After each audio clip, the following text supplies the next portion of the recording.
Good morning, good morning, good morning, good morning, New Orleans, and welcome to the Good Morning Show. I'm Will Sutton, and believe it or not, the Lord woke me up and blessed me with yet another day, planted my feet on the floor, made sure I got over to our Black Talk radio station.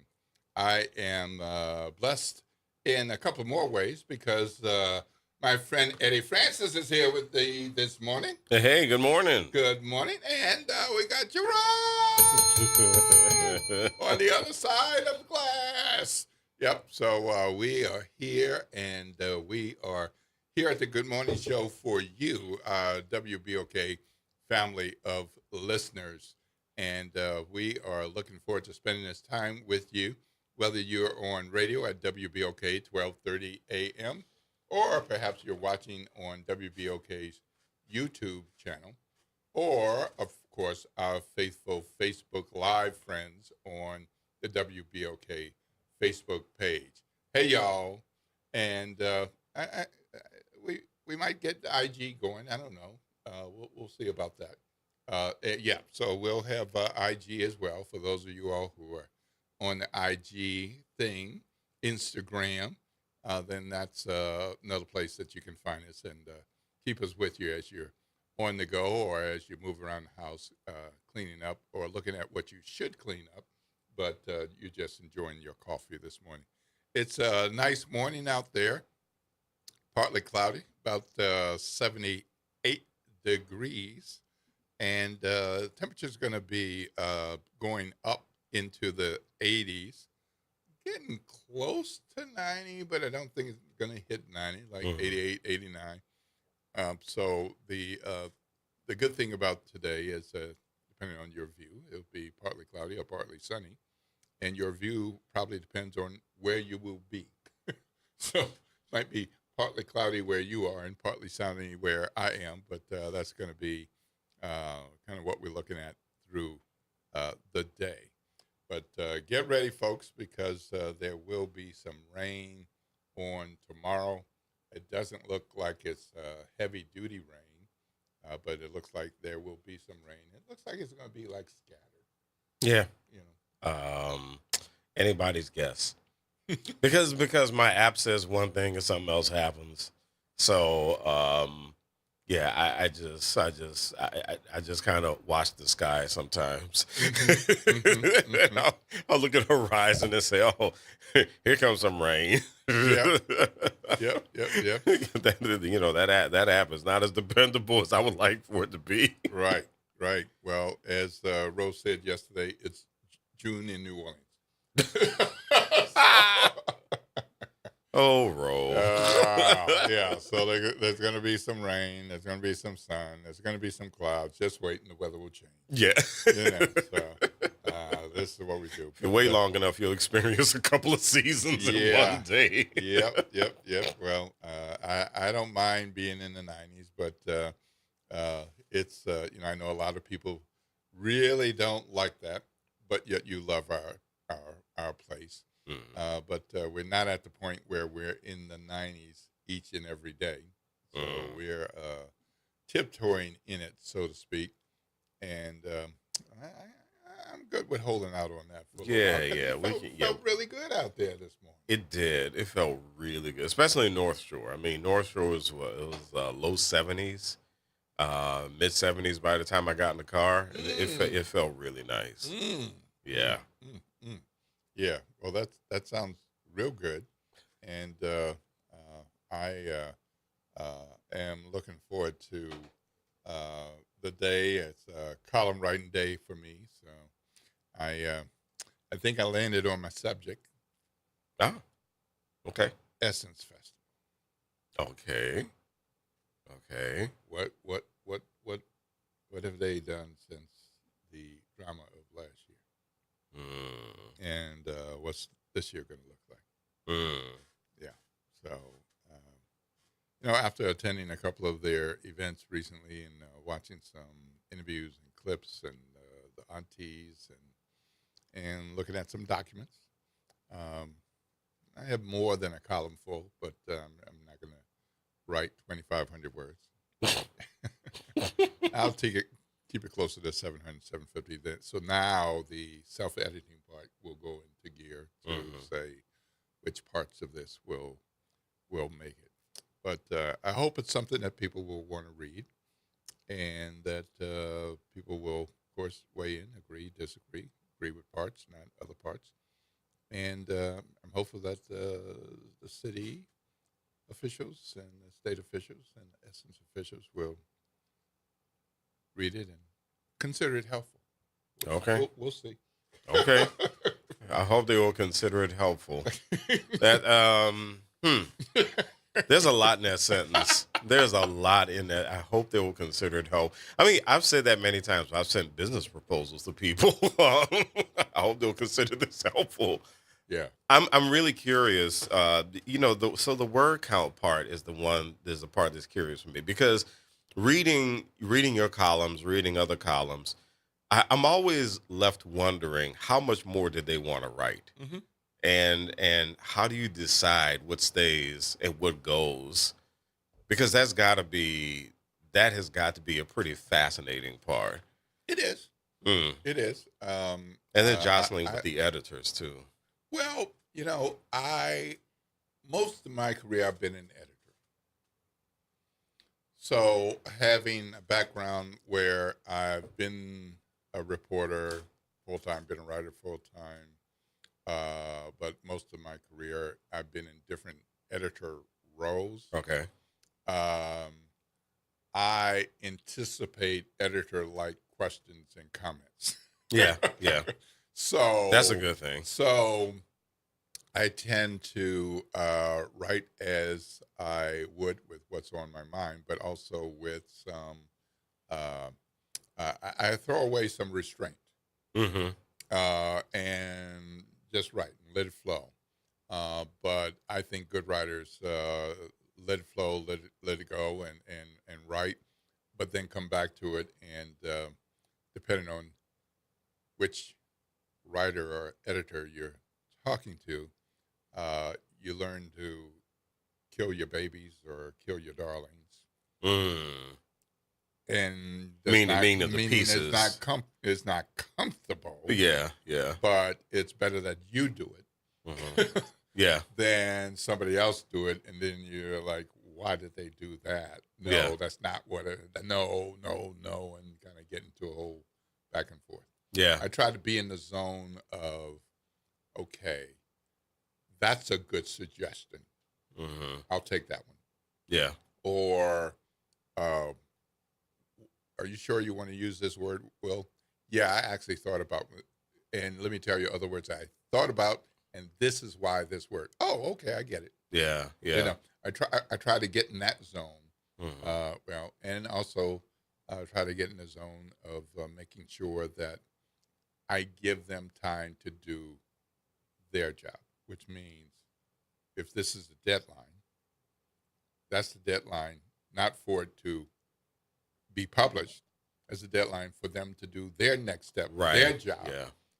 Because if you're pushing it out there and it's like, hey, it's time to go, then you're skipping a step, and it's having been an editor for so long, it's not fair to that professional to have that time to go over it.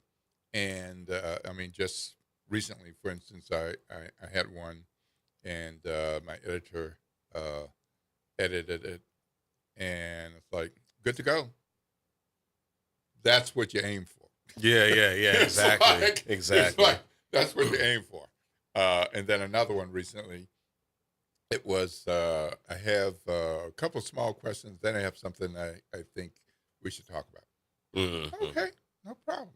But we have time, as opposed to just, hey, they're pushing me. I got to get it out in 5 minutes, so I'm doing this. Yeah. And then it goes, and it's like, no, that's just, because their name's not on it. My name is on it. And somebody might not like something I write, or they might love it, but at least it's Will Sutton stamped, so to speak. You've often joked, whenever you've often joked, it's like, hey, there's this person, and this person doesn't like me very much because I wrote something that they didn't like. And so I'm interested for the public's knowledge and for people who are trying to figure this out. I'm really curious about Will and his writing process with his columns, and so I'm sure I'm wondering how many people actually process it this way, but I wonder this myself, and that is if you want to be a columnist or if you want to be someone who is constantly expressing your opinion for the public, Hmm. how comfortable do you have to be with people saying, I really don't like what you wrote, and I'm really, this is horrible, or well, how comfortable do you have to be with that?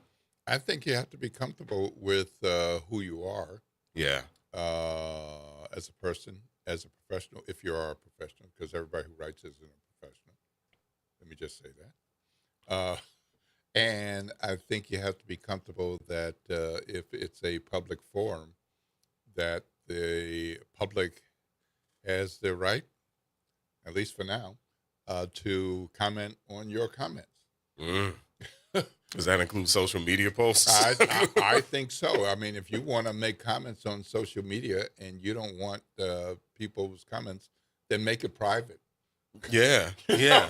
Because otherwise, you're reaching any number of people, and yeah, you sure you can say what you want to say, but people can say what they want to say too. And of course, depending on the platform, you can block people and Yeah. all of that. But I think you're limiting yourself if you only want praise Yeah.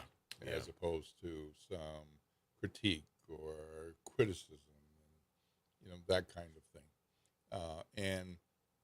And with something like public commentary, like the work that I do at the Times Picayune NOLA.com, it's a public platform in a printed newspaper and a public platform on NOLA.com and the Advocate.com and some of our other branded locations.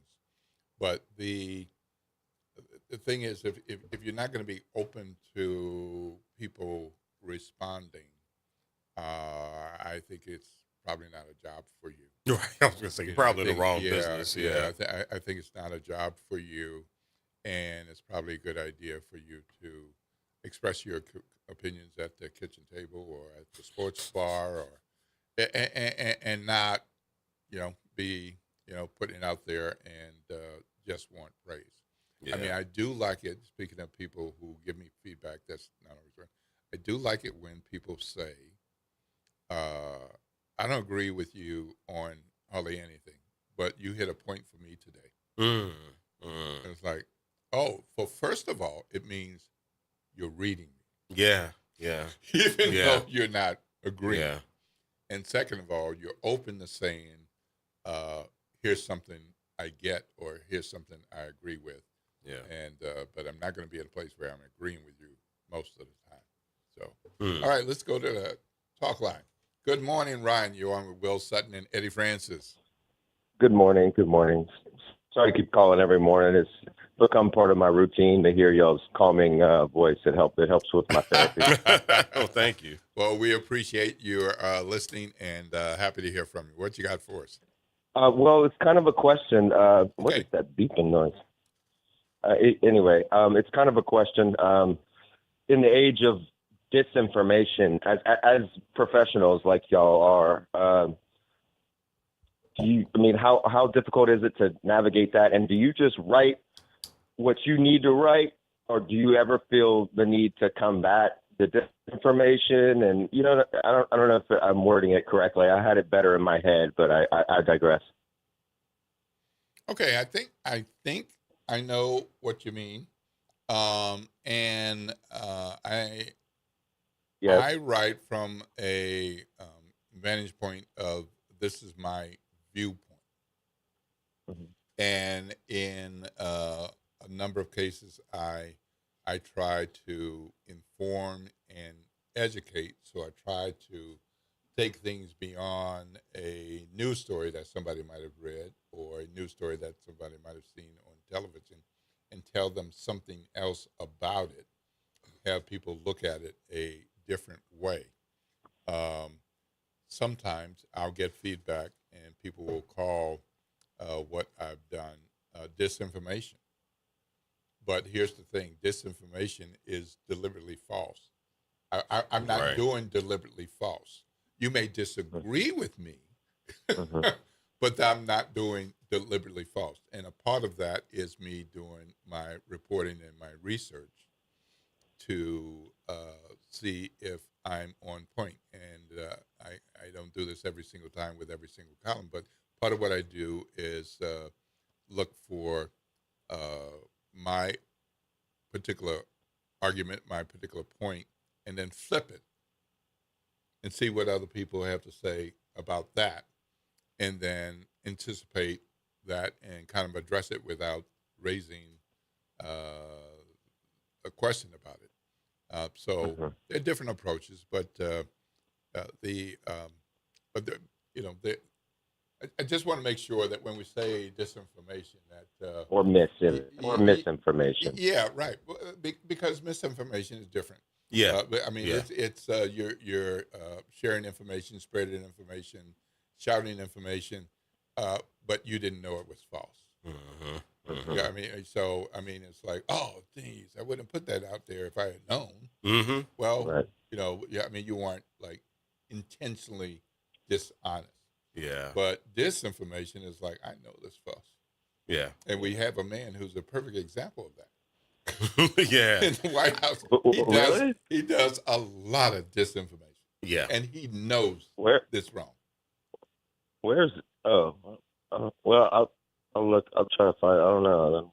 I don't know anybody like that. But okay. Well, thank you for your time. Y'all have a beautiful Absolutely. morning. I'll be listening and get on my hit the streets. So All right, All right. Thank Lord's you, Ryan. blessings, Ryan. Appreciate you. Have a great day. peace.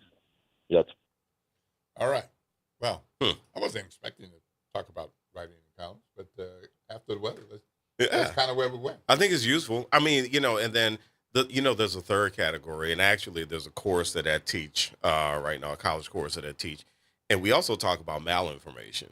Yeah. And Right. malinformation is probably the worst of the Yeah, three yeah, because right. it's taking, for people who don't know, malinformation is taking something that actually may be true, but misappropriating the context. And Yes. so, you know, Charlie Kirk was notorious for it.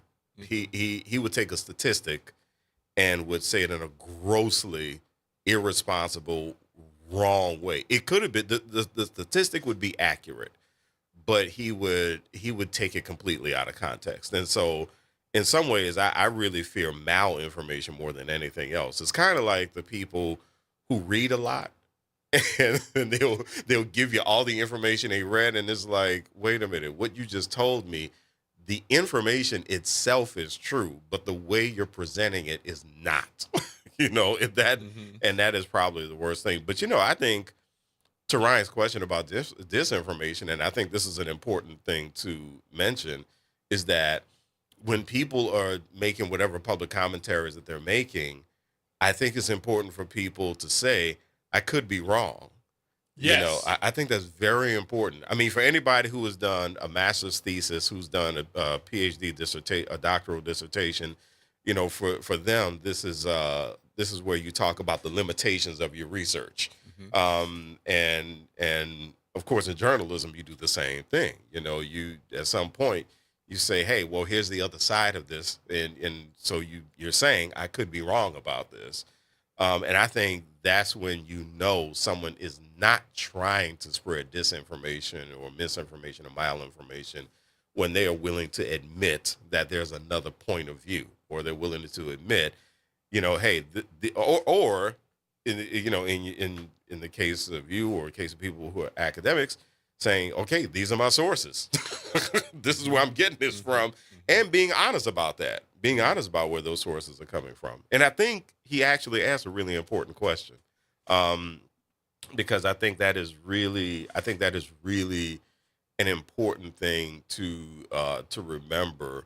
One of the things, again, in this course that I'm teaching, is that we talk to the students about vetting the information that they run across, and making sure that they look into whether or not they have primary sources that they're dealing with, or identifying the sources that they're dealing with. And so this is when you tell people, okay, I know you got this from Wikipedia. However, did you dig a little deeper? Or I know you dumped a prompt in the AI, which I'm not against, but did you vet the sources that you got from AI? Right.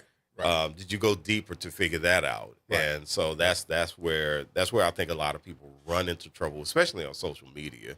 Yeah. Well, I'm with really this glad you information. brought up malinformation because, people frequently say disinformation and they use it for some of everything. Mm-hmm. Actually, that's not accurate. That's not Mm-hmm. that's not true. Right. you know, Right. and there are different things, and there are a lot of us. I'll say us. Oh yeah. Okay. Yeah. All right. And if you're honest, you're sharing some disinformation. Yeah. Because you want people to respond a certain way, or you want them to think or do something. But hopefully you don't live your life that way. Right. Right. And in the age of social media, there's a lot of misinformation. A whole lot.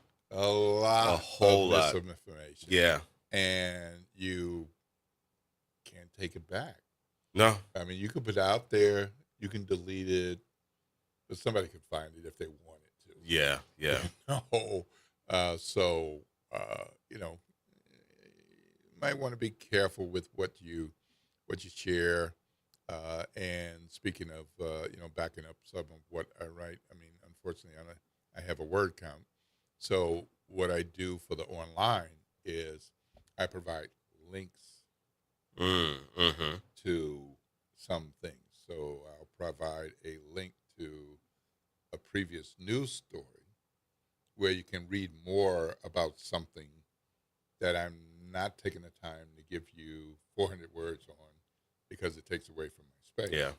Or here's the link to the actual report, Mm-hmm. and you can go in and you can reach a different conclusion than I did. But here it is. You Yeah. can go and look at the methodology. You can look at the executive summary. You can look at the charts. You can, that kind of thing, which I can't do in print because otherwise, I need a page every week. Yeah. And we're not at that place. I've actually come to appreciate word counts. I write for the Higher Education Recruitment Consortium, and I also write for Volt Education, and the word counts are so helpful to me because while I'm writing, the question that I'm asking myself, and especially when I go back and I proofread, and I go through my own editing process, the question I've learned to ask myself is, okay, do people care about this part? And does this really get to the point?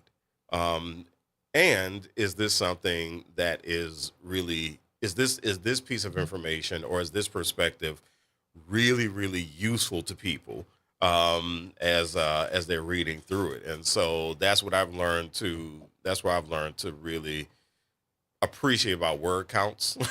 So I'm sitting, because I'm one of those people, I'll start writing and I'll go off on a tangent in a second. Yep. And I'll go back and read and I'm like, what did I just do? Why did I write this extra How did I get sentence? here? Yeah. How did I get this extra sentence? Absolutely. All right. Well, we're going to go to break, and when we come back, we're going to have more news and information for you on the Good Morning Show at 7:25 a.m.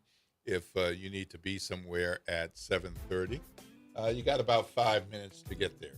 It's not a school day, but there are a whole bunch of kids going to summer camp at this hour.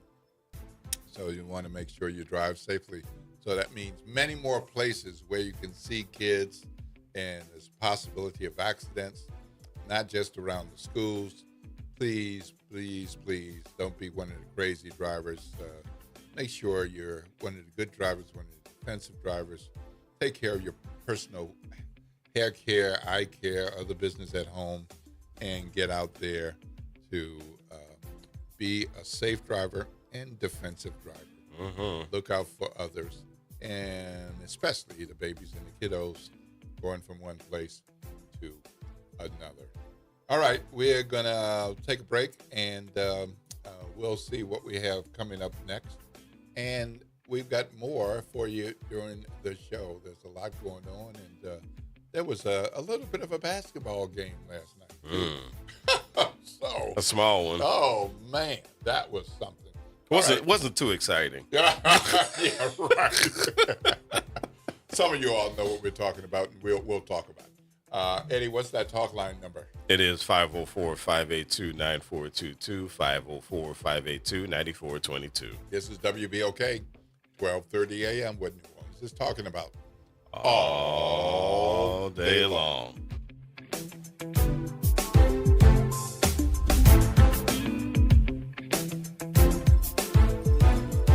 Good Thursday morning. I'm Daryl Forges with WDSU News, and here's your headlines. This morning, at least one of the 5 suspects accused of opening fire at a New Orleans nightclub is expected in court. Michael Clavo is charged with second-degree murder in connection to the shooting at the Republic nightclub that left 1 dead and 12 others injured. His bond was set at $675,000. Now, it's important to note that within the arrest warrants, none of the 5 suspects are definitively defined as the shooter. A search continues, for suspects wanted in a senseless shooting death of a Sophie B. Wright graduate. New Orleans police say Fernand Woolens was shot and killed in Tremay last month. Police say he was at a high school graduation party when he was killed. NOPD says they arrested William West Jr. in the shooting. He's facing 1 count of second-degree murder. All right, you may soon start to see self-driving cars on the streets of New Orleans soon. City Council discussed bringing Waymo to the city, and testing has already begun. Right now, Louisiana only regulates commercial autonomous vehicle use, which the rideshare cars don't fall under, and the city has regulations concerning drivers of rideshares. Waymo says the earliest they could be up and running is 2027, but council members are not sure that will be enough time to fix infrastructure issues. I'm Daryl Forges, and that's your headlines for WBOK. Have a great day. Hey, everybody, it's Graylin Bryant Banks. And Kimber White Dupree. From the front porch. Some convos are too good to miss. Now you can pull up a chair to the front porch anytime. Just search WBOK Media and subscribe to the Front Porch Podcast. Download, share, and hit us with a 5-star rating because New Orleans culture deserves to be heard loud and clear. Climate Hope NOLA presents this month's climate keyword, adaptation. Climate adaptation means preparing our communities for stronger storms, hotter days, flooding, and rising water. That means planting trees, restoring wetlands, protecting homes, and helping families recover stronger after disasters. In New Orleans, resilience is part of who we are and how we survive. Learn more, stay informed, and take action with Climate Hope NOLA. Visit Team Hope NOLA on Instagram to learn more. Life has a way of shifting priorities, changing needs, and pivoting plans. Home Bank is there for all of them. Their bankers partner with you for every step along the way, from understanding your needs to celebrating your success. Home Bank is invested in the vibrant spirit of our community and in you. So partner with them. Stop on by any banking center in the greater New Orleans area or visit home24bank.com to get started today. Good for business, good for life. Home Bank, a member of the FDIC. Well, Saints of God, this is Pastor David Impartan Sr. coming to you over the airways of WBOK, your favorite host of Change Your Water, Change Your Mind. I want to invite you to our show every Saturday from 1 o'clock to 2 o'clock p.m. That's Change Your Water, Change Your Mind. I want you to invite your family and friends to a broadcast that's designed to change your life, the way you think, the way you act, and what you eat. We want you to tune in every Saturday at 1 o'clock, WBOK, 12:30 a.m. See you on Saturday. Join the Good Morning Show this Friday at 8 a.m. to hear from our friends at New Orleans & Company, the official destination sales and marketing organization for New Orleans. Learn more at www.neworleans.com. This is The Law and Your Legacy. I'm attorney Pete Hamilton. I'm attorney Ryan Hamilton. When it comes to family planning, should you go with a will or a trust? A will is like leaving instructions to the court. It tells them who gets what, but your family still has to go through a succession, which can be costly and time-consuming. A trust, on the other hand, avoids court altogether. So when the time comes, everything transfers smoothly to your loved ones. It's a little more work up front, but way less hassle and expense later. Plan smart, save time, and take care of your family. This is not legal advice. That's just a tip brought to you by Liberty Bank and Trust. For more information, go to libertybank.net or contact us at 504-915-5016. This is your news update for WBOK from WDSU. For all your news and weather, watch WDSU News, New Orleans' leader in live, local, late-breaking news. Today at noon and 4 p.m. Mostly sunny skies and hot again. Highs reach 89 to 95 degrees, but we'll be feeling like 100 to 105 today. We could see a spotty shower or two. Not likely, but there is still that chance. Lows for tonight, 73 to 78. Another hot day for your Friday with highs 89 to 96. Again, feeling like 100 to 105. By next week, though, more rain chances back in the picture. From the WDSU First Warning Weather Center, I'm Raven Reshaw. Good morning, wake up. The Good Morning Show. Good morning. On WBOK.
Good morning, New Orleans, and welcome back to the Good Morning Show. I'm Will Sutton here with Eddie Francis, and we wouldn't be able to keep this going this morning if we didn't have Jared on the other side of the glass. So we all will owe him some appreciation, and I hope you do that as well. For those of you who listen and don't call, or listen and don't chat, and perhaps you can drop a line now and let Mr. Jarrett and let us know that you appreciate him and what he does.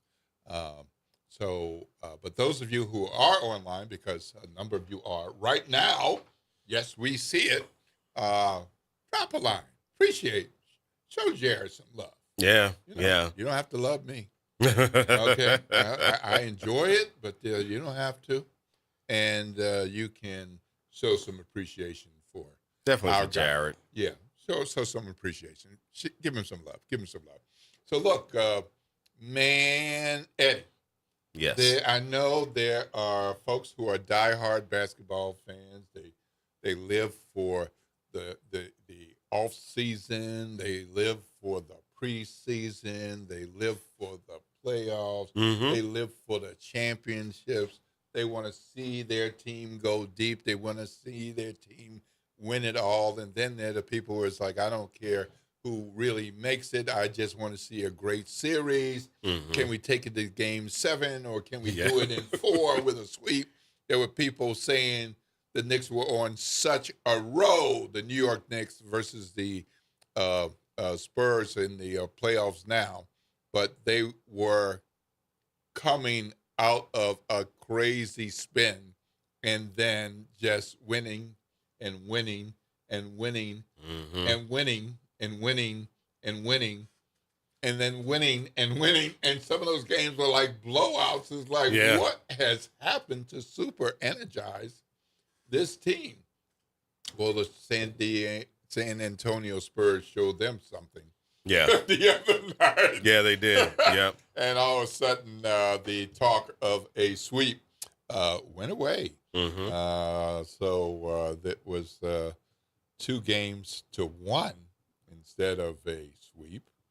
And then there was a game last night. Yeah. And it looked like the San Antonio Spurs were going to even it up That's what it looked like. 2-2. And, you know, I got a note from Roe last night. It was like, this is a beatdown. Yeah. Well, that was at that point in the game. Yeah. But yeah. a little something happened as we got close to the end. So let's hear some color commentary about what happened to change things from a 29-point deficit to a win. They might just go flat for Jalen Brunson, allow him to operate at the top, 101. Brunson gets it, fires up a three. Shot no good, the chip, it's gone! It's gone! It's gone! With 1.2 remaining, Knicks take the lead. OG Anunoby, and it's 107-106.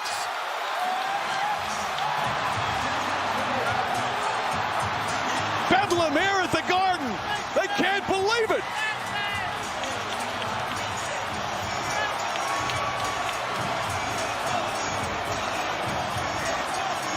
Brunson's shot looked good and just came up short.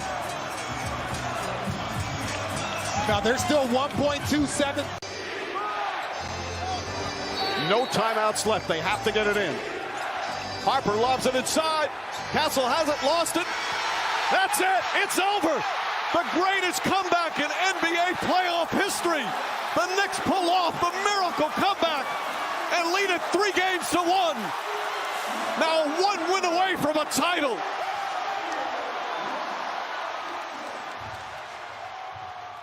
Well, that was a heck of a turnaround. It was. That was a heck of a turnaround. I know a lot of people pulling for the Knicks, and in that first half, it's like, oh, man.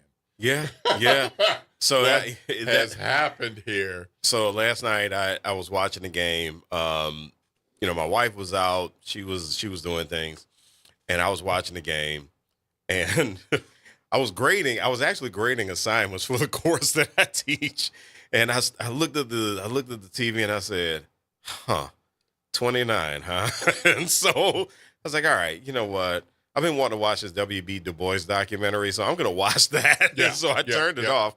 But but I love basketball.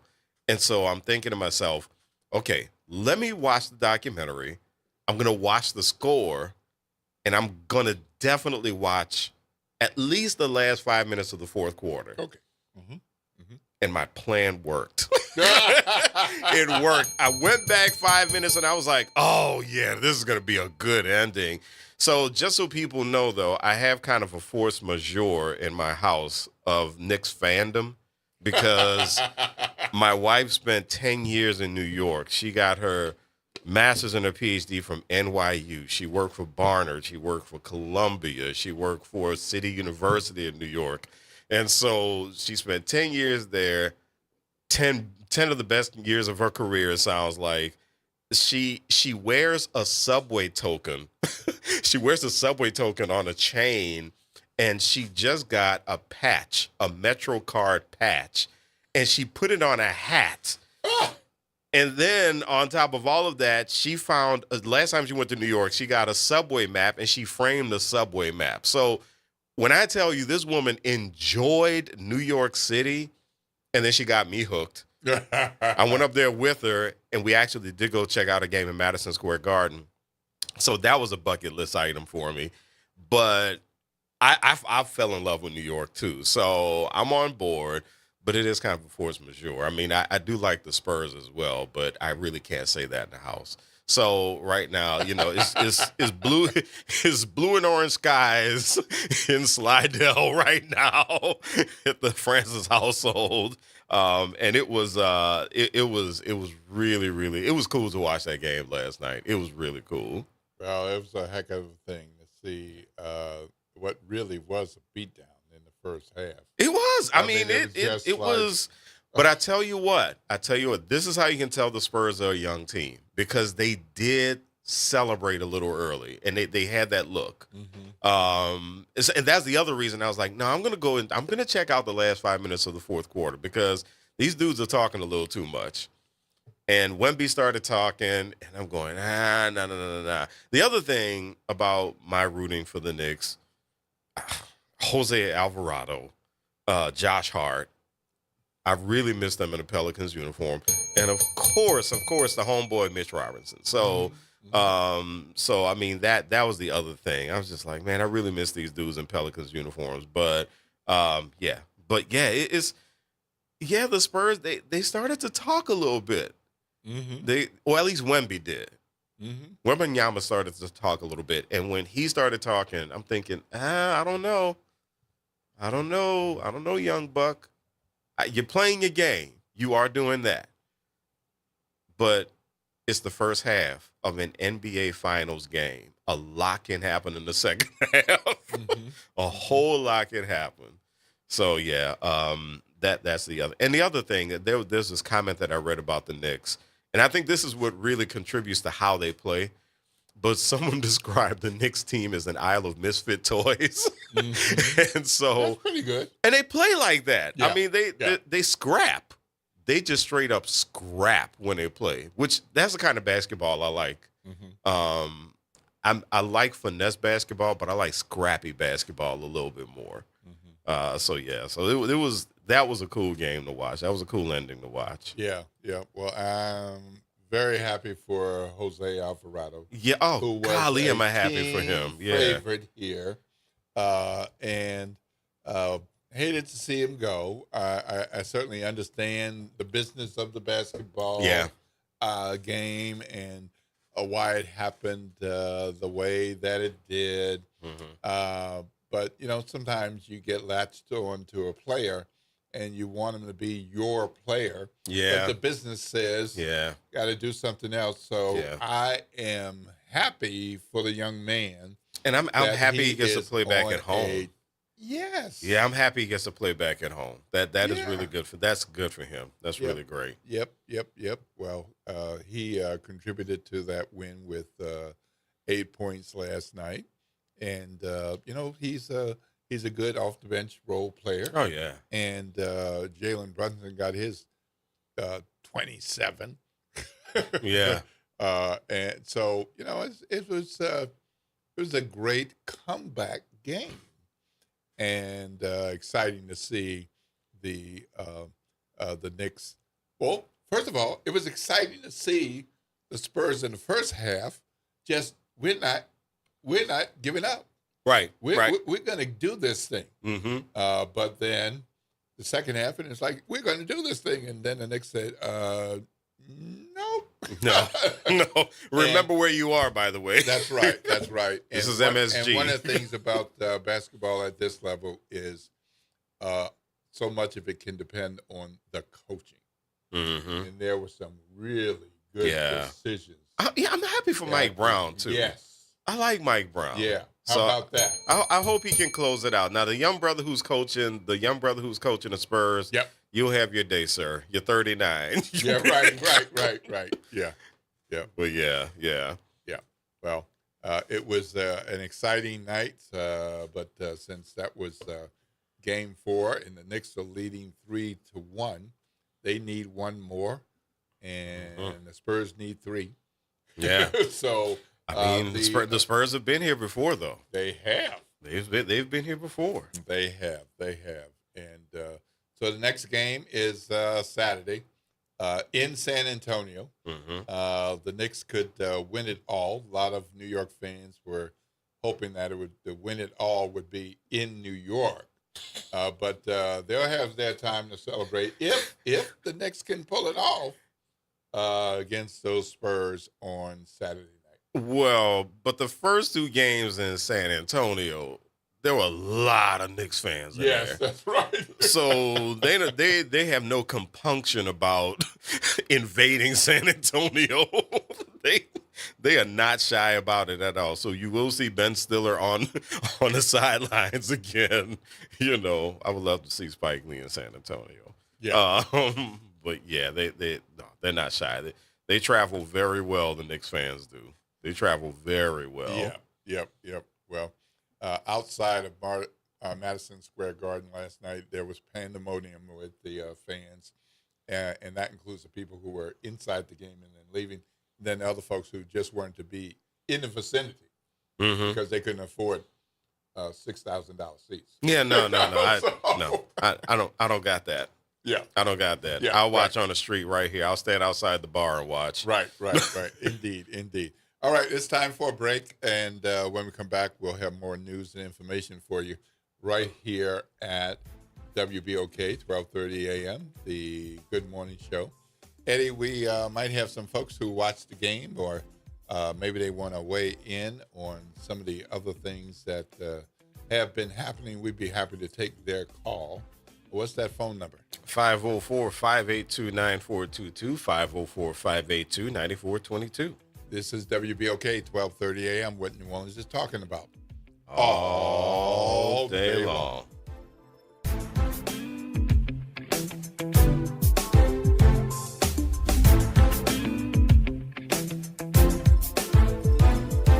This is the Bloomberg Black Business Beat. NBA legend Shaquille O'Neal is partnering with a tech wonderland right in the middle of New York City. It's called Tomorrow, stylized as TM:RW.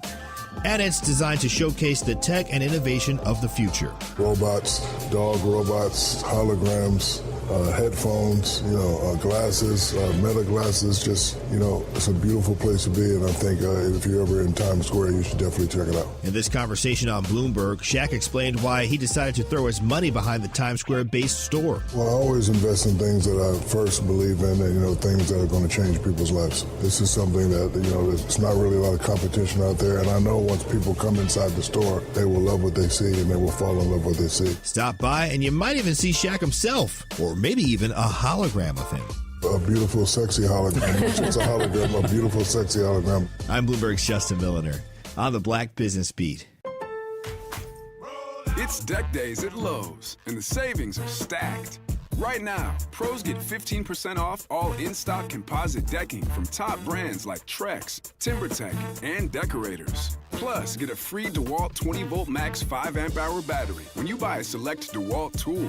The deck's stacked in your favor with brands pros trust. Our best lineup is here at Lowe's. Valid through 4/22 while supplies last. Selection varies by location. And Doug. There's nowhere I wouldn't go to help someone customize and save on car insurance with Liberty Mutual, even if it means sitting front row at a comedy show. Hey everyone, check out this guy and his bird. What is this, your first date? Oh, no. We help people customize and save on car insurance with Liberty Mutual together. We're married. Me to a human, him to a bird. Yeah, the bird looks out of your league anyways. Only pay for what you need at LibertyMutual.com. Liberty, liberty, liberty, liberty. Hey everybody, it's Graylin Bryant Banks. And Kimber White Dupree. From the front porch, y'all. You know how we do. Every Monday is Movie Monday. And Tuesday is Trivia Tuesday. And y'all know we have nothing but bad cheering coming through here on Wednesday. But stick with us. On Thursday, we travel. That's right. And Friday's Free Your Mind Friday, so get your brass up. Something on your mind? Want to get it off your chest? Holla at your people. WBOK 12:30 a.m., the station you listen to. All day long. A careless driver can change your life in an instant. Do you know what to do or who to call? If you've been injured in a motor vehicle accident and do not have an attorney, call Auto Accident Help Desk for a free consultation. We can answer all of your questions and estimate the potential value of your case. Call Auto Accident Help Desk and connect with an expert personal injury attorney. Call 800-269-4524. 800-269-4524. Don't worry how to handle your medical bills, lost wages, and pain. We will get you the money you deserve. They got me way more than the insurance company offered. The consultation is free, and you do not pay any legal fees unless we win or settle your case. Make the smart call. If you've been injured in an auto accident, call Auto Accident Help Desk for a free legal consultation. Call 800-269-4524. 800-269-4524. 800-269-4524. Good morning, wake up. The Good Morning Show. Good morning. On WBOK.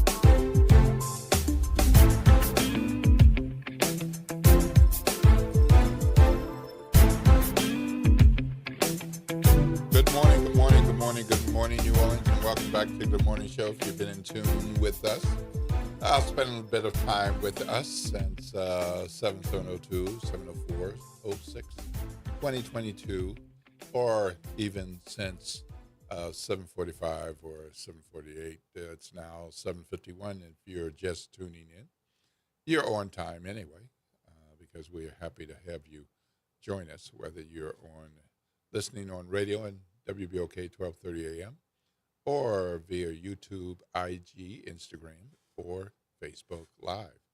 I'm Will Sutton. I'm here with Eddie Francis, and we were just talking off air about Give NOLA Day, and so often we have a pretty big build up to Give NOLA Day, and all the different organizations and why it's important and all, and it's important, and so that's why we pay attention to it before Give NOLA Day and or as we get closer to Give NOLA Day.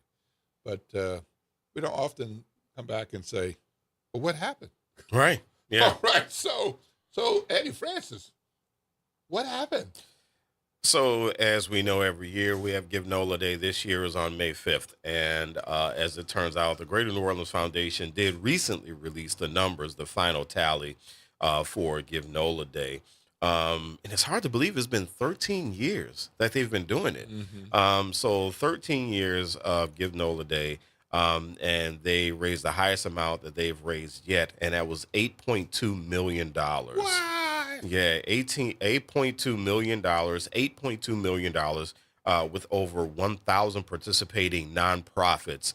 There were nearly 50,000 donations made to the nonprofits that participated in Give NOLA Day. It was hosted by Baptist Community Ministries, powered by Entergy, major support from Delta Utilities and Oxygen Health, and there were sponsorships from 36 other corporations and philanthropists. And so this is a big opportunity that nonprofits have to have one day dedicated just to the community coming together. It does provide this financial support in a 13 parish region. So we're talking Orleans, Jefferson, St. Tammany, St. Bernard, Plaquemines, Lafourche, Terrebonne, Assumption, St. Charles, St. James, St. John the Baptist, Tangipahoa, and Washington. And the nonprofits, they work on all kinds of issues, as we saw. As a matter of fact, I'm sure that people who are listening who might have these nonprofits that worked on, that actually address issues such as arts and culture, animal welfare, community improvement, education, environmental health, health overall, housing, human services, public safety, and crime prevention, and youth development. Now, since Give NOLA Day has started, over the 13 years, it's raised more than $79.5 million for the regional nonprofits. And here's the thing that I think is really important for people to understand. A majority of the gifts are $100 or less. So all of these people coming together, whenever someone says something like, I don't know if my $5 is going to make a difference. Well, now you know it does. Mm-hmm. And I want to share a quick story about that in just a second. But so Give NOLA Day has also stretched the giving by adding a Lagniappe fund. And those are prizes provided by the Greater New Orleans Foundation and the sponsors who helped out. But yeah, so Give NOLA Day 2026, $8.2 million, over 1,000 nonprofits participating in it, nearly 50,000 donations, and again, many of them under $100. And the reason I wanted to get back to this is, I had the opportunity, actually with Halima, with my wife, we had the opportunity to come together and join our good friends at the TEP Center for their gala, and they asked us to help with the fundraising. And so we got on stage and we did this auction-like thing. Oh, I'm sure that was great. It Is was. there any video? Because with one of you would be good. With the two of you, I'm sure that was a show. There was no video. I don't think there was any video. But yeah, we played well off of each other, actually. You do. But the thing that was really interesting is that there was a goal. And the goal was, I want to say, I can't remember what the goal was. I want to say it was a modest goal, maybe $10,000 or something like that. we were able to raise more than that night. And the message that I kept pushing throughout was, even if you have $5 to give it. If you want to help this nonprofit, give it. And we were sitting there looking at the board, and we're seeing $5, $5, $10, $10, $25, $25. And then it started growing. Yeah. And the number started growing to like $100, and we saw 500, and then we would see $5 again and 25 again.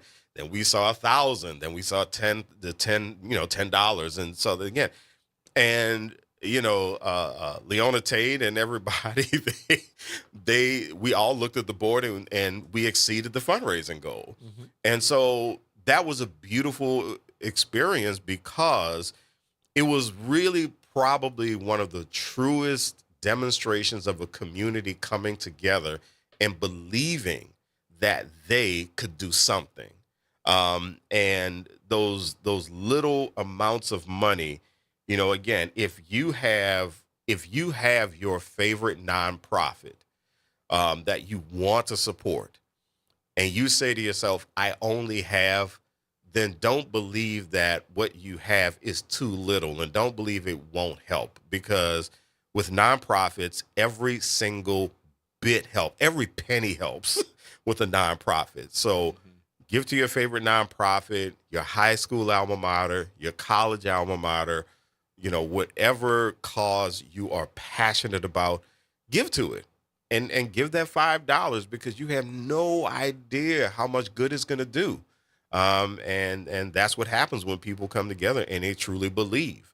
And so I do believe that was the magic of that night. And again, it's the magic of Give NOLA Day.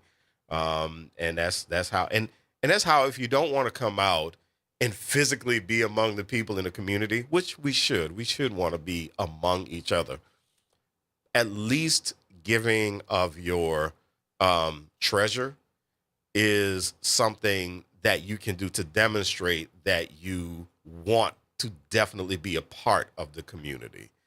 And so that is the good that it did. So congratulations to all the nonprofits that participated in Give NOLA Day. And I hope that you got at least that shot in the arm that you needed, even if it's just a little bit. I hope you got that shot in the arm that you need, so that you can move on to the next thing and raise even more money for your cause. Yeah, and I want to mention, as you were talking about this, and thank you so much for bringing it up. I'm looking at some of the wins, and I see that Son of a Saint got more than $200,000. Yeah. And STEM NOLA got more than $100,000. Yeah. And the Second Line Arts Collective got more than $40,000. And we have there was another one, Silence Broken, got more than $12,000. So that's real good. And then there's another category of most unique donors, not meaning the most unique that these people are unique, but in terms of numbers. And some of these organizations got more than 800 unique donations. Yeah. So that speaks to your $5 and $10, and not just everybody giving $1,000 or $5,000. And that's in a large organization category. And in the medium organization category, some got more than 300, more than 500, and more than 600 unique donors. And in the small organization, some got more than 300 and more than 400 unique donors. Yeah. So it adds up. It does. It really adds up. Yeah, it does. You might say, well, this is not going to help much, but here's my 5. But if there's 5 of you, 25 of you, 100 of you, it begins to add up. And believe me, those organizations are thankful, just like we're certainly thankful the night that you all were there. Yes. All right. Well, we're going to take a break, and when we come back, we'll have more news and information for you about it. I want to remind you that tomorrow is early voting. There is an election later this month, June 27th, but early voting starts tomorrow. Traditionally, not a lot of people will go out and vote, but probably not a good idea with people running for U.S. Senate in particular, that you might want to weigh in one way or another. Eddie, what's that talk line number so they can get their fingers ready for sometime after the break? Get your phalanges ready. 504-582-9422, 504-582-9422. This is WBOK 1230 AM. What New Orleans is talking about all day long.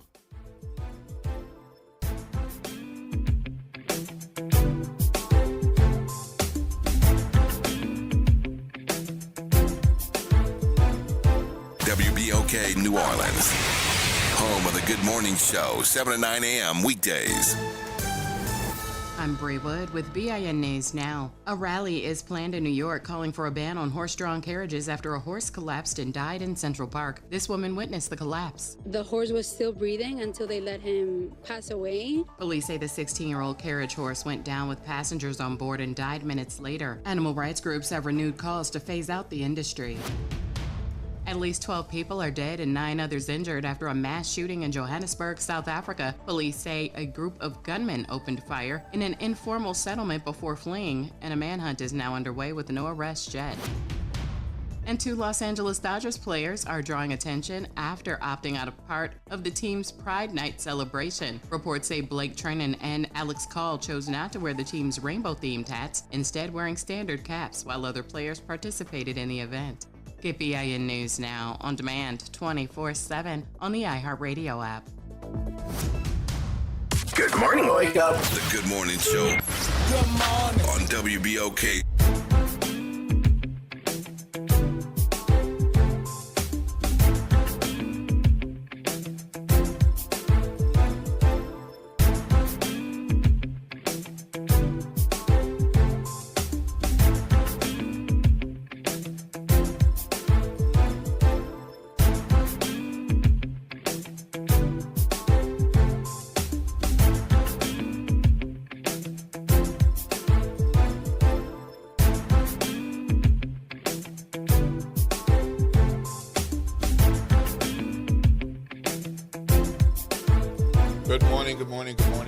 New Orleans, and welcome back to the Good Morning Show. I'm Will Sutton, here with Eddie Francis. It's 8:04 a.m. If you got somewhere to be at 8:05, hopefully it's on the other side of the bed, so you can just slide on over and get to work or doing whatever you need to do.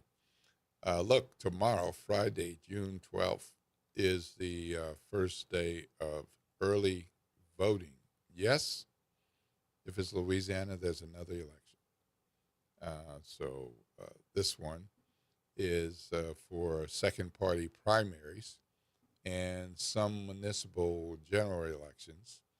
And before we get to what we're talking about that there's the vote on,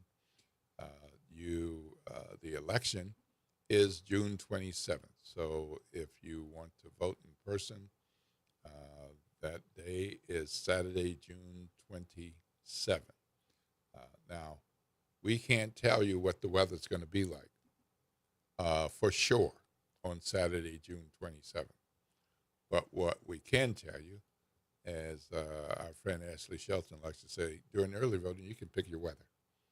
So because you have multiple days, you can pick your weather. So hopefully tomorrow, the first day of early voting, is a good day for you. And if not, early voting starts tomorrow, June 12th, and ends on June 20th. So that's with the exception of Sunday, this Sunday, the 14th, and with the exception of Friday, the June 19th. Why? Because it's Juneteenth. Juneteenth. And how about that? We recognize in Juneteenth. Ha! Okay. So early voting hours are 8:30 a.m. to 6 p.m. And some of you are eligible for a absentee ballot, and you can request that anytime, and you can use it or not. And if you request it and you receive it, You have to return it and make sure that it is going to be counted. And the only way to do that is get it into the mail. I suggest several days before the election, but the absolute deadline is 4:30 p.m. on the day before the election, June 26th. So there's some key points for you to know and remember. We will be reminding you more. And on election day, the polls are 7 to 8. Sometimes people get 7 to 8 in their mind and think that applies to early voting. That is not the case. So election day is 7 a.m. to 8 p.m. Early voting is 8:30 a.m. to 6 p.m. So some things to keep in mind. And Eddie, we got some things to share with them about what are we talking about? We already went to the polls. Right. Well, yeah, you did. Yeah. Well, here's another time. All right. If you're registered, you should make a plan and plan to vote and go vote. Yeah. The biggest thing to remember is that if you are trying to figure out which Democrat should run for U.S. Senate, or if you're trying to figure out which Republican should run for U.S. Senate, this is the runoff election to decide which Democrat is going to, face off with which Republican. And the other thing is that if you are no party and you voted in the primary, the closed primary, whichever party you voted in that closed primary, as a no party person, you have to vote that same party for the runoff. And so this is actually a big election. For the Democrats, you have two candidates in the runoff. You have Gary Crockett and you have Jamie Davis. And on the Republican side, for the runoff, you have John Fleming and Julia Letlow. And so this is the time to investigate these candidates and figure out which Democrat you want to run for Senate or which Republican you want to run for Senate, depending on which party you vote or which party you belong to, or depending on, if you're no party, which party you voted in the primary. And so, this is a big deal because this was the seat that Bill Cassidy held, or he holds still, but he did not make the cut for this runoff election for Senate. And so there are some really, important parts here. And, I would say also for people who have gripes about who's representing Louisiana on the federal level, this is a big opportunity for you to make your voice heard. And you can show your power through your vote. And so, again, on the Democratic side, for the runoff, you have a couple of candidates, Gary Crockett and Jamie Davis. They're the ones who are running for that Democratic nomination. And then John Fleming and Julia Letlow on the Republican side are running for that Republican nomination. So either Crockett or Davis will run in November as a Democrat. Either Fleming or Letlow will run in November as a Republican. And so this is also, for the parties, this is the important time for you to figure out who you think will do the job the best in November, or who you think can really pull it through in November. And this is I would be I'm really curious about the strategy on both sides, to be honest with you. Mm-hmm. And the other thing that we know this topic is going to come up, Will, this topic of electability. Oh, yeah. We know this topic is going to come up. One recommendation, I'm going to make a very shameless plug. But on my YouTube channel, I have an interview that I did with Dr. Eugene Lee Johnson who's a professor from Southern University, and he talked about the subject or the issue of electability and why it's important. And he broke it down, what it is, why it's important, and what voters needs to think about. And so, I think that's something to really, really think about as people are getting ready to vote early in these runoffs, and then as you think about who you think, whether you're a Democrat or Republican, or whether you are voting Democrat or Republican, who you think is going to be able to represent the state the best. And so this is I'm just not sure people understand the gravity of this particular election. I have to say that for my taste I don't think it's talked about enough. Right. Because it is an enormous election for this state. And so, so that's what we have coming for this runoff June 27th. Yeah, and some of the talk that I've been hearing from some politicals and people who are elected officials and people who are with groups that watch these things, journalists who watch these things, the anticipation is that the voter turnout might be as low as 10%.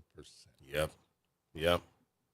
10% for something so important. That is my concern as well. Yeah. And so, I mean, you're talking about not 10% of the population, 10% of the registered voters. Yeah. Which means even more people are affected by whatever's going to happen, whoever wins their respective party nomination and then competes in the fall to succeed U.S. Senator Bill Cassidy. That will be one of the two people representing our state. The other, U.S. Senator John Kennedy, and then one of these four people. And there's so much attention on the Republican race is higher profile for lots of reasons, not the least of which much more money invested in that race. But it is not impossible for the Trump-endorsed candidate, Julia Letlow, to be beat by the self-identified more MAGA conservative John Fleming. And it's not out of the realm of possibility that so many people might be upset enough, convinced that they're going to vote Democrat in the primary if they can, if they are a Democrat, or if they are a no-party voter who voted Democrat in the primary. And then otherwise, if you're a no-party and you want to vote, you don't have a vote in this election. Yeah. Your vote comes in November when the winners will face off. And so it's worth realizing that this is a part of the national conversation because Republicans control the U.S. House of Representatives and Republicans control the U.S. Senate. And so anywhere that there could be a Democratic Senate pickup would close that gap from what's currently 53 to 45. So there's 53 Republicans and 45 Democrats. Anything smaller than that, and they have to work harder to work with Democrats to make progress to get to yes on a vote or to consolidate and compromise, to concede on some issues and move some things forward. And so this is that opportunity. And so I'm sure, there were people who heard from Bill Cassidy that he was encouraging Democrats, registered Democrats, to register as Republicans so they could vote for him, or to be considered him as a no party candidate, no party voter, and vote for him in the Republican Party, which you have a choice to do. And as Eddie was saying, you can't switch and say, well, Cassidy's out, so now I want to vote for one of the Democrats. You don't get that choice. Right. You don't get that choice with this. You can support a candidate, no matter who you voted for, but you can't vote for that candidate Democratic candidate if you voted in the Republican primary. Right. So that's important to know, but hugely important as we proceed toward midterm congressional elections, which of course were put off by the governor, Jeff Landry, pushed off of the calendar. So now qualifying is the first week of August, not the entire week, August 5th, 6th, and 7th. And that will determine who will be on the ballot in the fall, in November.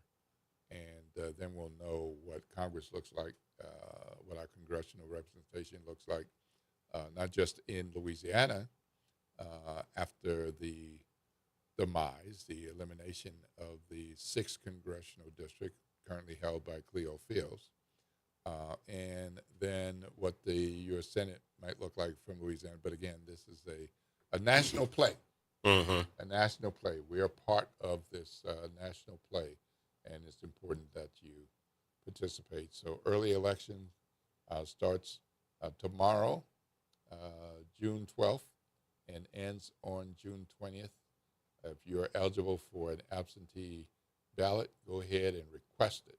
Doesn't mean you have to use it. You can. You can. Yeah. It's a great option. You can request it and then show up to early vote, or you could request it and show up to vote on June 27th, or you can request it and use it. Just make sure you get it in before June 26th at 4:30 p.m. Yeah. So we're going to keep talking about this because this is important. This is not the last time you're going to hear us talking about this. This is so important. It is. In lots of ways. So, all right. Well, we're going to take a break, and when we come back, we'll have more news and information for you right here at the Good Morning Show. And in case anybody wants to get something off their chest, pop off a comment or two, ask a question, and we'll do our best to give you a response. And if not, and we'll try to give you an answer. But if not, we'll give you the response of some kind. We'll say something. So, Eddie, what's that phone number? It is 504-582-9422, 504-582-9422. This is WBOK, 1230 a.m. What New Orleans is talking about. All day long.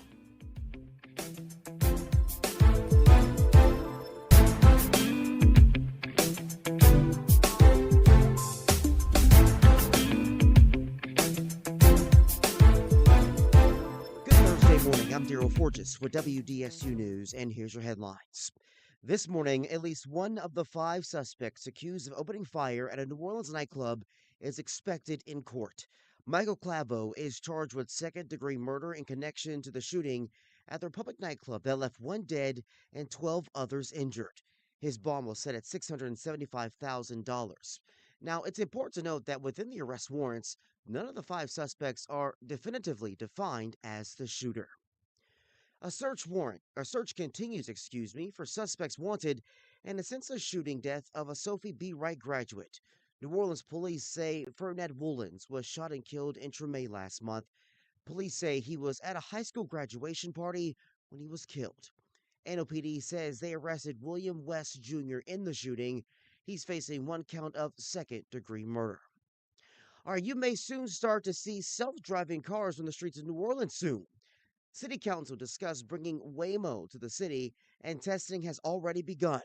Right now, Louisiana only regulates commercial autonomous vehicle use, which the rideshare cars don't fall under, and the city has regulations concerning drivers of rideshares.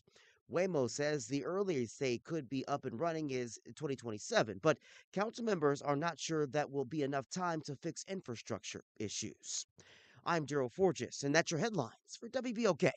Have a great New Orleans never sleeps, and neither does WBOK. Now, every voice, every moment, and every show is in your pocket. Search WBOK Media wherever you get podcasts. Download, share, rate us 5 stars. Because when you support us, you amplify Black voices and the New Orleans culture.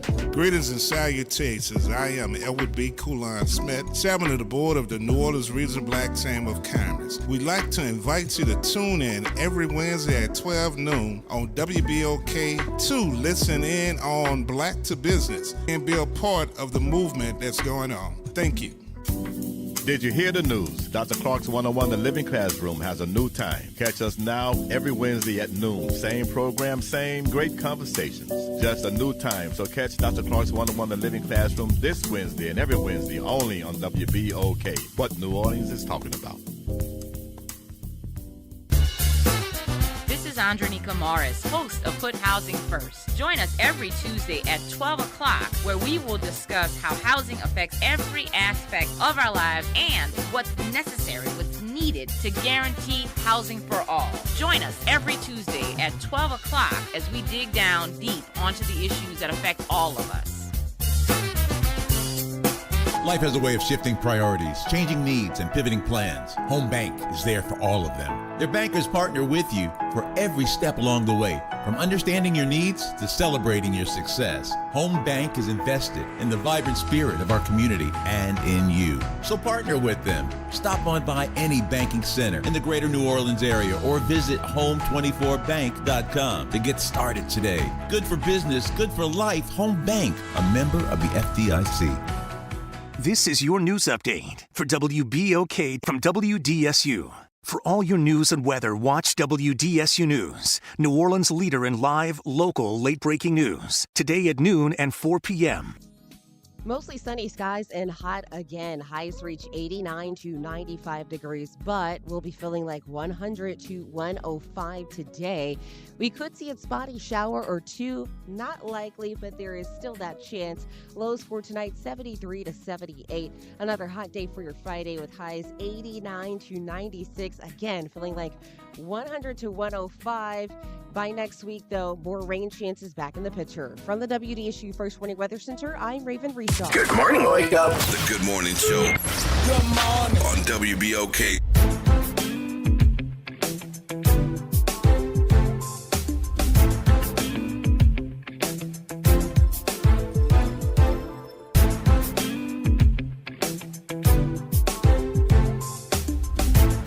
Good morning, good morning, good morning, good morning, New Orleans, and welcome to the Good Morning Show. I'm Will Sutton here with Eddie Francis. We're going to the talk line. We've got Mark. Good morning, Mark. You're on with Will Sutton and Eddie Francis. How are you? Good morning. Doing well. Thank you. Good morning. What's on your mind? Hey, just calling in to talk about early voting. Remind everybody about early voting, which starts on Friday. Yep. Yeah, we just talked about that. Okay. Yeah. Do you plan the early vote? I'm actually working. I am the confidential assistant to the register of voters. Oh, okay. Oh, okay. All right. Well, good. Well, we just talked about that. Do you all have anything that's different this election from previous elections that you want to make sure that people know? Well, we just want to make sure everyone knows to, check out your ballot before you get there. You can go on that GoVote, that's GEAUXvote.com website, and you can figure out what's particularly on your ballot, just so you have a heads up before you come in there early vote. We would rather people early vote just in case there's any hiccups. We can correct that right then and there instead of waiting until Election Day. And just a reminder that, of course, we're closed on Sunday, and Juneteenth will be closed. So we're actually starting a day early, which is this Friday. Yeah. And why is that? Why are we starting a day early? Because we have the holiday for Juneteenth off. Okay. So they added an extra day so everyone could have that day off. Okay. And have you seen much confusion be resolved since the last election? Some of the people thought there maybe wasn't any election, or how do I vote if there's a closed primary? Do you think that's been pretty much resolved, or do you still hear confusion about what to do? I pray and hope that it has been resolved. We still get a few calls of people who are no party voters who just trying to make sure that they can still declare if which ballot they want to choose. Yeah. Now, if they were a no party voter last election and chose a Democratic or a Republican ballot, then they have to vote on that ballot again this election. But if they chose the no party ballot last election, they can still declare this election and pick which party ballot they would want to vote on. So things are different because this is closed party elections for U.S. Senate. Correct. And there's not a lot of other items on the election ballot. It is a big deal, but because there aren't a number of other things on there, like mayor, governor, Congress, that kind of thing. What are we expecting in terms of turnout? As always, we anticipate a large crowd. We hope and pray for a large crowd. We like to be very busy during early voting. But I haven't seen too many commercials as we did last time. I've been getting flyers in the mail from different people. So hopefully that motivates people to come out early and vote. Have you seen many requests for absentee mail ballots at this point? We have a number of people have been saying, "Hey, we're going on vacation. We're going out of the country. Can we request a ballot?" A bunch of college kids, of course, are requesting their ballots, which is great. But it's been pretty much the normal group that is already going to get their ballot, and we've added a few people, not as many as we like to, but we always get them their ballot. Okay, wonderful. Well, thank you for calling in, Mark. That's helpful. We're going to do what we can here at the Good Morning Show to remind people about the election, both the early voting, absentee mail, and election day. Lord's blessings, sir. Have a fabulous day. You too. Thank you. All right. And if it's Thursday morning on the Good Morning Show, it's time to talk with our congressman. Good morning, Congressman Troy Carter. You're on Will Sutton and Eddie Francis.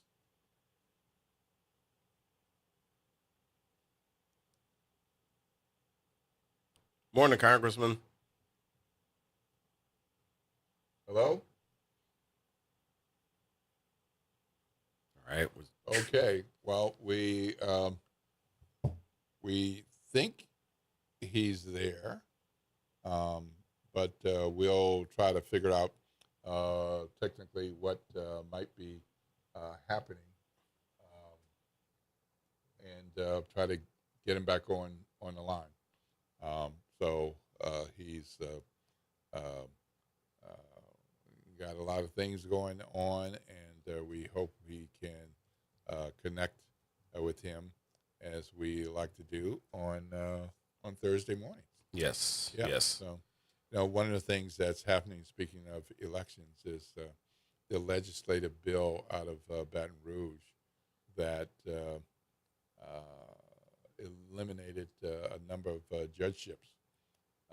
That includes criminal district court, juvenile court, and municipal and traffic court. So one of the three of the judges' sections are being eliminated, and that is Judge Rhonda Good Douglas. That includes Judge Simone Levine, and that includes the John Fuller, recently elected John Fuller seat as well. So at least two of them intend to run for a a seat as judge. That is a section that is not theirs. Rhonda Good Douglas made that announcement, and she has selected a section, and that is Section I, which is the seat currently held by Judge Leon Roche. So she was on last week. She told us she would definitely run, and she would be making a decision soon. That decision has been made. And then we have Judge Simone on air yesterday, and she said that she would be making a decision, will run, and will make a decision as soon as possible to get her face on identified for a particular section in judgeship. We have Judge Leon Roche coming on for Friday to talk about this. So perhaps we'll hear from him about what his thoughts are about what has transpired with the legislative bill and with the decisions that people are making to stay on the bench, but perhaps in a different section. And waiting to hear from John Fuller as well. So, of course, he knew he was running for a seat that was likely to be eliminated. So he knew that that was a seat that he would get on. And with the likelihood that it would be a very short time tenure. But it doesn't mean he can't run for a seat. Mm-hmm. So we'll expect to hear from him what his decision will be. All right, well, we're going to take a break, and we'll get back to things, check on the possibilities of what we are doing, and we'll be back. Eddie, what is that phone number? It is 504-582-9422, 504-582-9422. This is WBOK, 1230 a.m., what New Orleans is talking about all day long.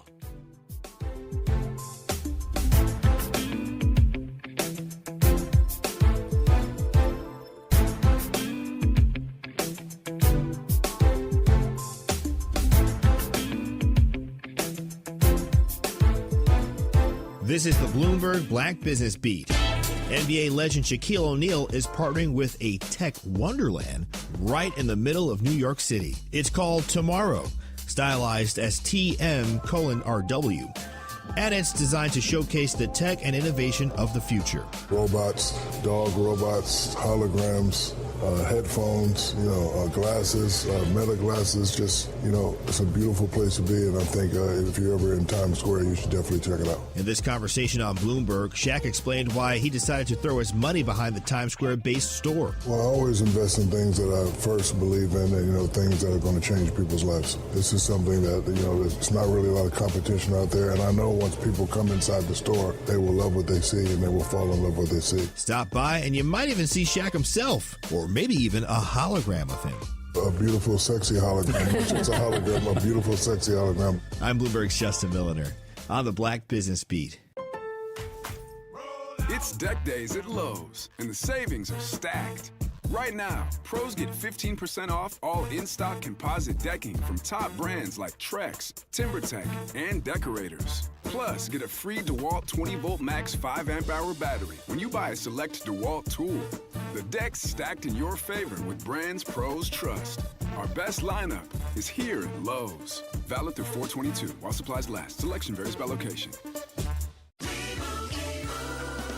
And Doug. There's nowhere I wouldn't go to help someone customize and save on car insurance with Liberty Mutual, even if it means sitting front row at a comedy show. Hey everyone, check out this guy and his bird. What is this, your first date? Oh, no. We help people customize and save on car insurance with Liberty Mutual together. We're married.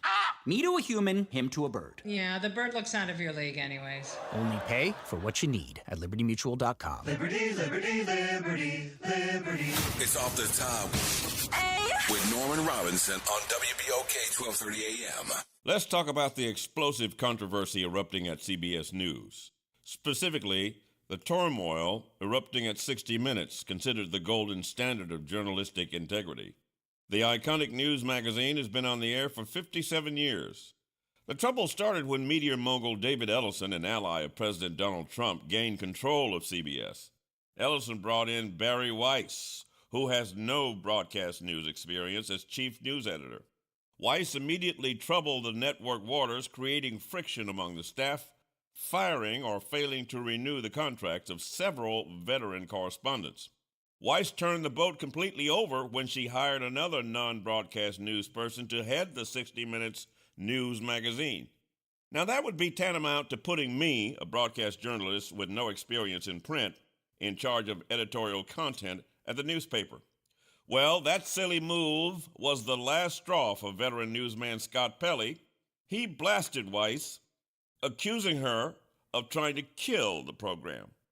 Pelley was immediately fired for his blunt observation, creating even more tension at the network. And Weiss was already taking heat for allegedly attempting to slant the news to appease the Trump administration. By now, you're probably wondering, why in the hell should this be of interest to you? As I see it, what's occurring at CBS News is a microcosm of what's taking place in media overall. Ask yourself this question. Who controls your information? The media has consolidated into only a handful of voracious, profit-driven owners, primarily with a bottom-line interest. This is exactly what legendary CBS News President Fred Friendly warned us about way back in the late 60s. The narrowing of news ownership would potentially lead to corporate news prioritizing profit over public service, dangerously leading to the reduction of independent journalistic voices. So here we are today, where media in the United States are now controlled by just 6 major companies. These conglomerates own information distribution platforms that run the gamut from broadcast, print, to social media networks. Compare that to 1983, where media in the U.S. were controlled by 50 companies. It was Thomas Jefferson who considered a free press to be a vital pillar of democracy. At this point in our history, sadly, it appears that the press and democracy are both in jeopardy. This is Norman Robinson, Off the Top. Hello, friend. Tavis Smiley here with a special announcement. You can catch my show at a new time. Weekdays from 1 p.m. to 4 p.m. Same great topics, same great guests, same great conversations, just a little earlier in the day. It's Tavis Smiley, weekdays 1 to 4 p.m. only on WBOK 1230 a.m. What New Orleans is talking about. Ladies and gentlemen, boys and girls, welcome to another open enrollment update. Who do I have on the line today? Hi, you're speaking with Vanessa Scott of BSG of Louisiana. Can you tell us a little bit about what is open enrollment? The open enrollment period is for Medicare members that want to change from one plan to another. Why is open enrollment so important? Because a lot of people missed out on the annual enrollment period. So they need to have a one-on-one review. And if you have questions or concerns about your Medicare plans, what should you do? You just pick up the phone, call 504-621-3687. We even come out to your house. Zero cost to them. Get with BSG of Louisiana for your Medicare review. For church groups, senior communities, or disability organizations, call 504-621-3687. We are an independent insurance agency providing information about Medicare-related insurance plans. We are not connected or endorsed by Medicare or the U.S. government.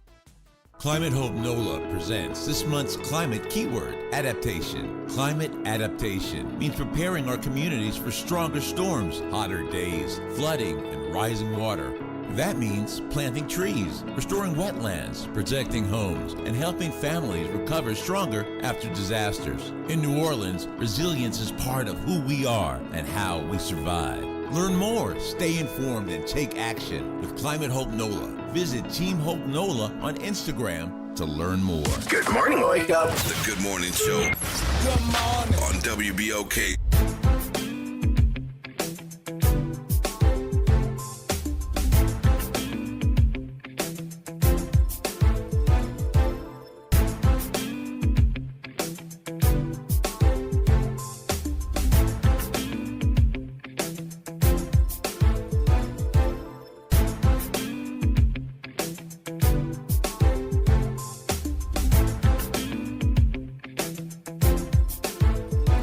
Good morning, good morning, good morning, good morning, New Orleans, and welcome to the Good Morning Show.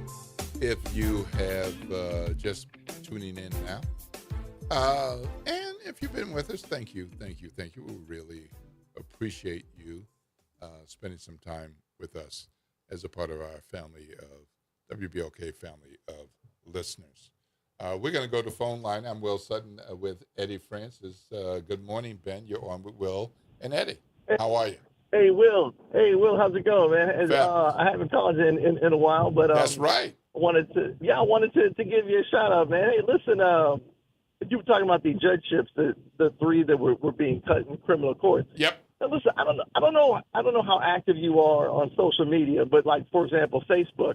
If you ever go onto Facebook, you'll see these judges in civil district court and in criminal district court, and they're going to all these events and all these galas, and they're hanging out with Troy Carter, and they're hanging out with people from the state house and the state senate, from the city council, hanging out with the mayor, and they got a backlog of cases over there, 400 or 500 cases deep. Okay, so what has happened is that obviously these attorneys who are running for judges are running for this office for the glamour of it, for all of the perks that come along with it, and they don't really care that they have a 400 or 500 case backload.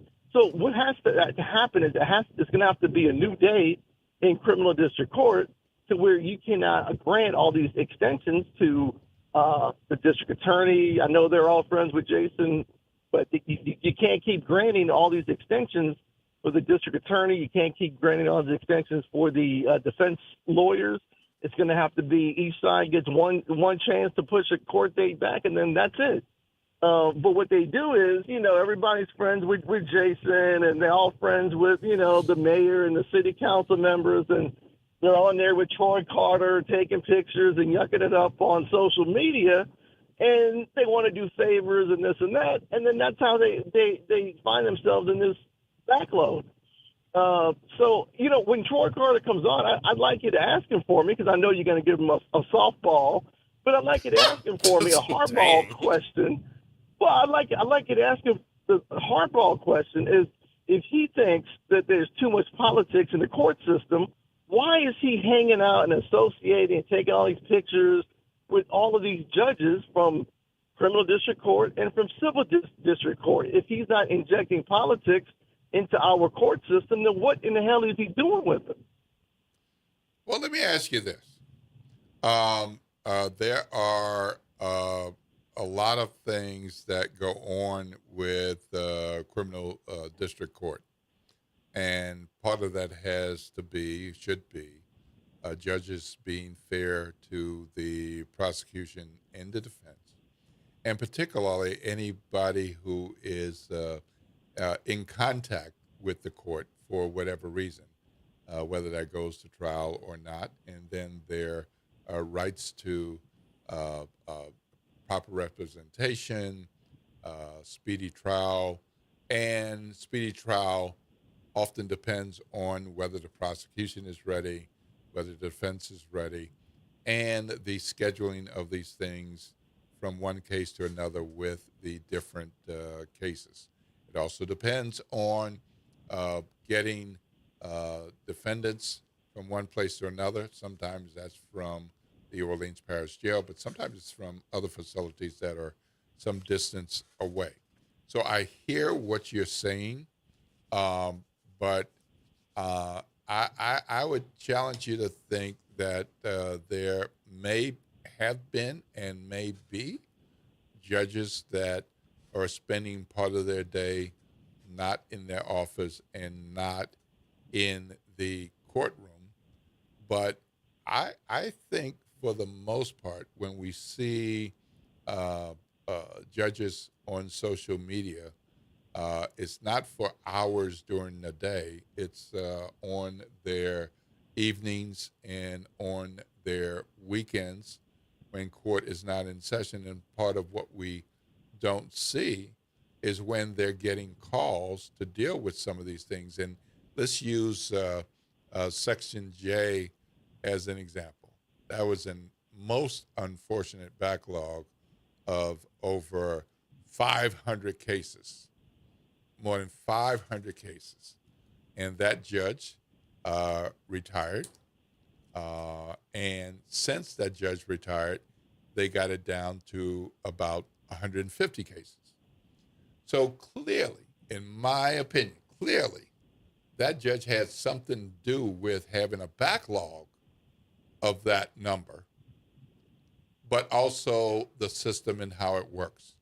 But given that, to go from over 500 backlog to 150 since he left last summer, something was wrong with that.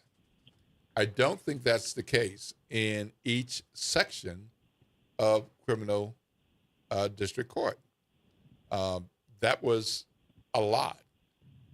So I hear what you're saying, but I think we owe it to the individual judges and to the court overall to look at what they're doing generally. As far as hanging out with people, sometimes they might be at a civil rights marker presentation or something, but those kinds of things usually don't last for 2 and 3 hours. You can probably make it over there and then get back.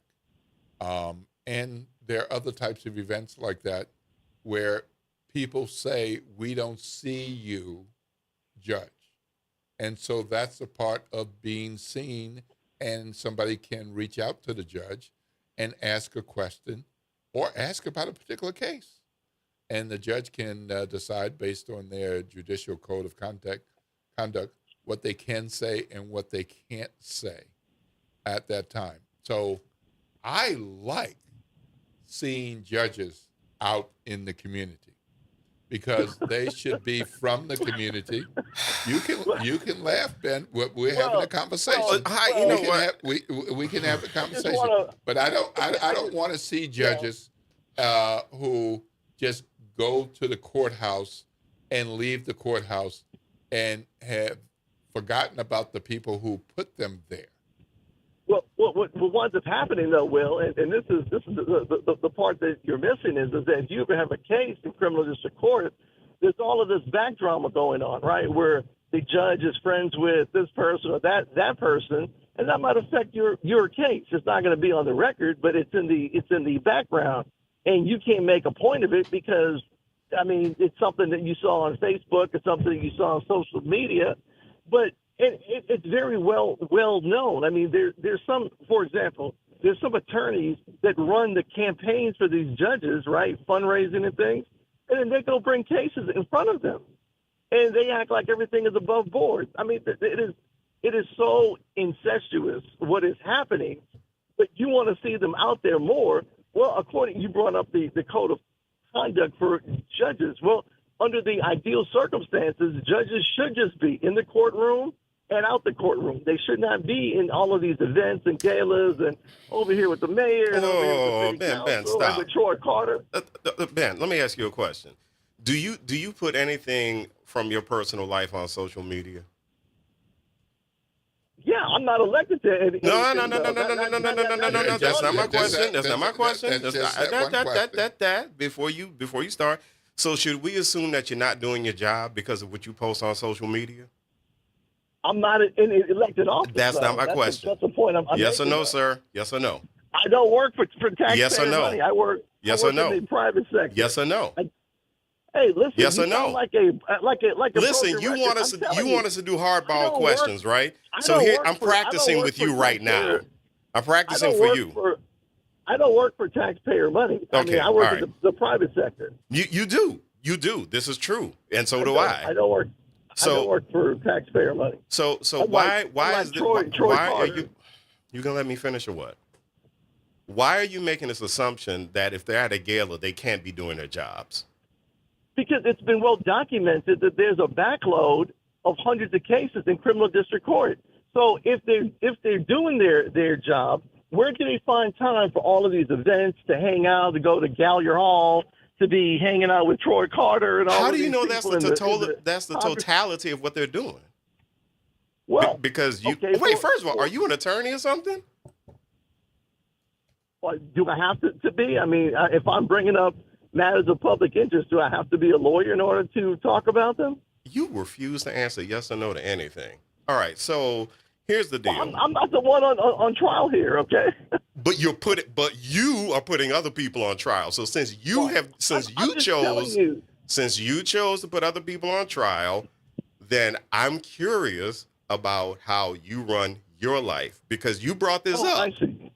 Oh, I see. Well, in the Soviet Union, they would do a similar thing where if you start asking questions, now all of a sudden you are the problem, and now you need to be prosecuted and taken to a concentration camp. Did you go to the MAGA school of debate or something? Good Lord. Okay, listen. That's exactly what would happen, though. I mean, you want to avoid what happened in the past.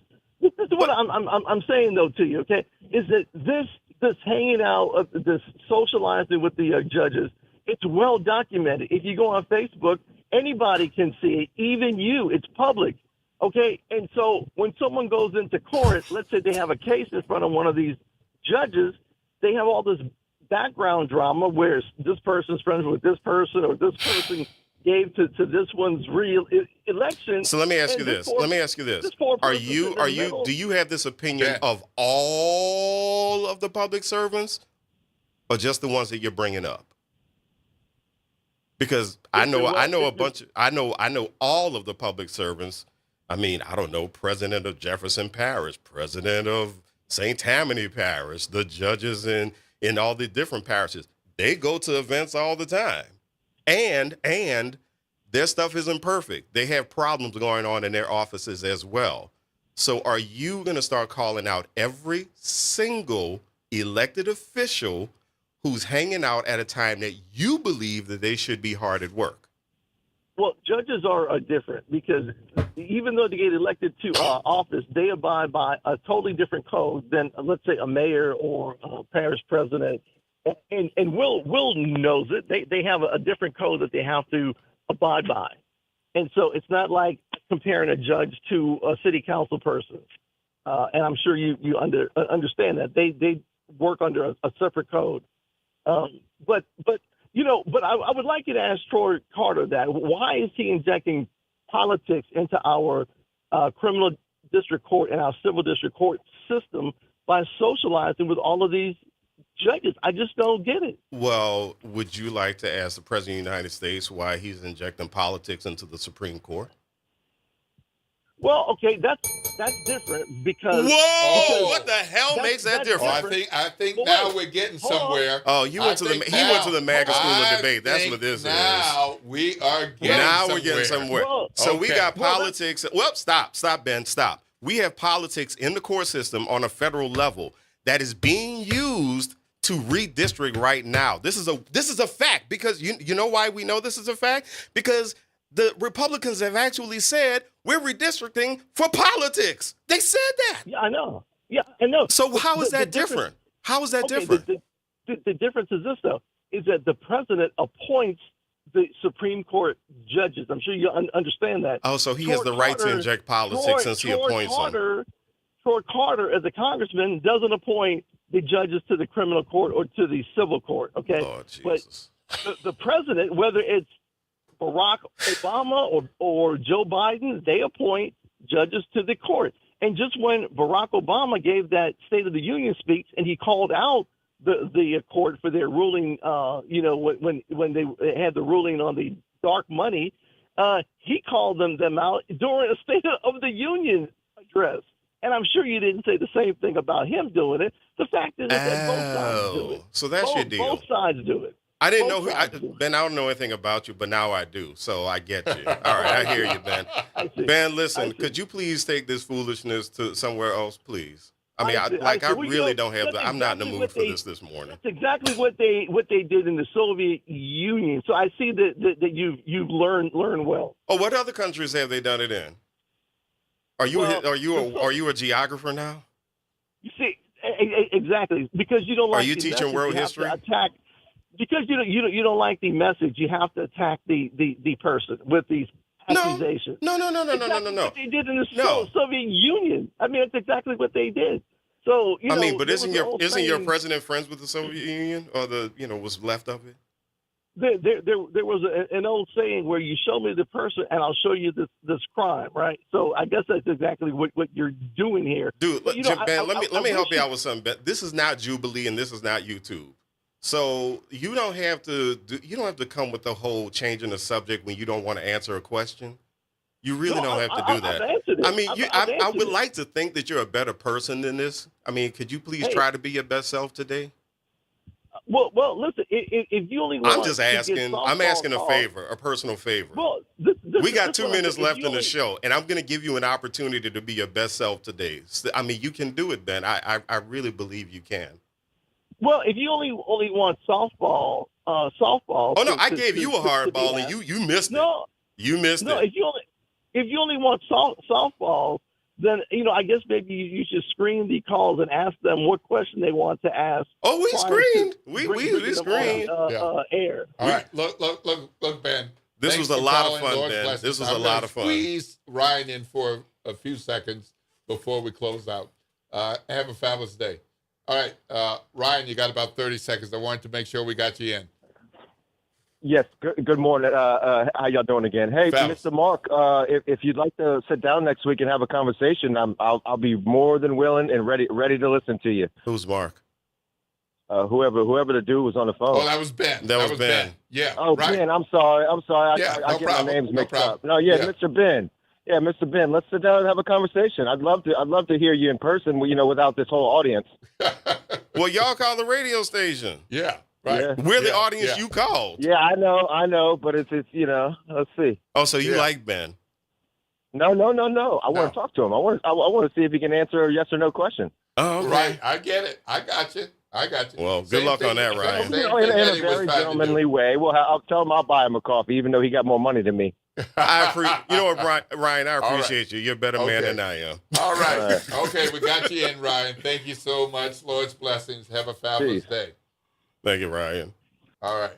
Well, that's going to do it for us, folks. Woo! All right. Well, I'm up now. Goodness gracious. Yes, indeed.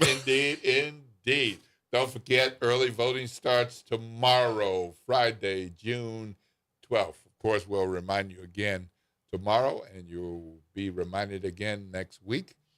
Chance to early vote in the U.S. Senate closed party runoffs. That's what it is. Mm-hmm. So choosing a Republican to run in the fall and a Democrat to run in the fall. Whichever closed primary you voted in previously, that's the one you have to vote in now.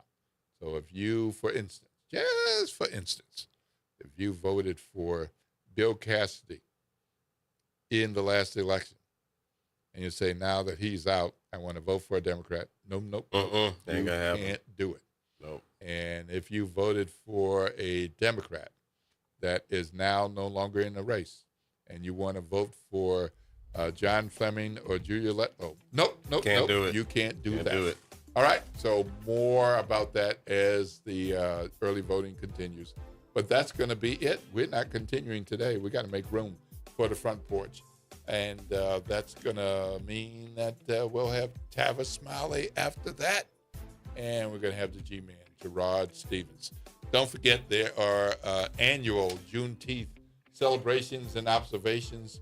We're going to get you some more information about that.